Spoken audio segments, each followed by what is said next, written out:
Nous sommes à Univers TV où les femmes leaders de l'Institut Cheikh Singh Assalafi bénéficient le cours sur le tafsir et la personnalité de la femme musulmane. Prenons le cas de la personnalité de la femme musulmane qui prend le vivre ensemble. Une apprenante répond au micro de notre reporter. Suivons plutôt. Je crois qu'on doit mettre en pratique ce qu'on vient d'apprendre ici.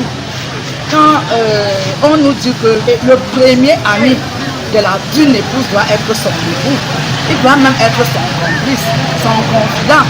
Et on nous dit que la meilleure voisine, la première voisine dont on doit aimer sincèrement, c'est sa coépouse. Avant de sortir de la concession, pour aimer les voisins qui sont hors de la concession. Ça, on doit se mettre en pratique. Moi, je suis dans un foyer polygamique. Quand Oustaz prêche et il parle de ça, je dois faire des efforts. Et je sais que pour ce faire, on doit être tolérant, patient. Bref, sans cela, on n'y parviendra pas.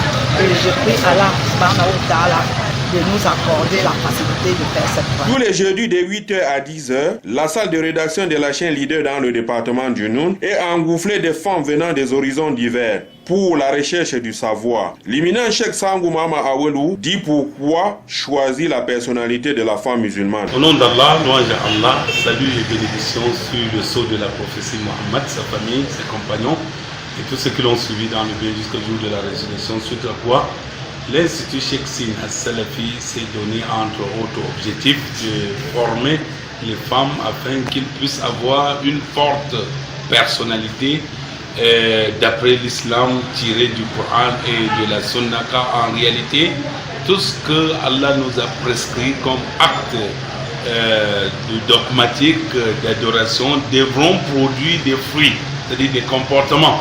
Donc c'était donc important que nous puissions organiser cette formation afin que chaque femme puisse savoir les droits d'Allah, savoir comment se comporter avec elle-même, avec ses parents, avec son époux, ses enfants, ses voisins, sa famille, ses amis, bref, comment se comporter dans la société, car en réalité la finalité même de la prescription divine, de la législation islamique, c'est le comportement. Et je puis me réjouir de l'écho favorable qui me parvient à travers les époux de ces femmes-là, que ce cours-là a véritablement façonné.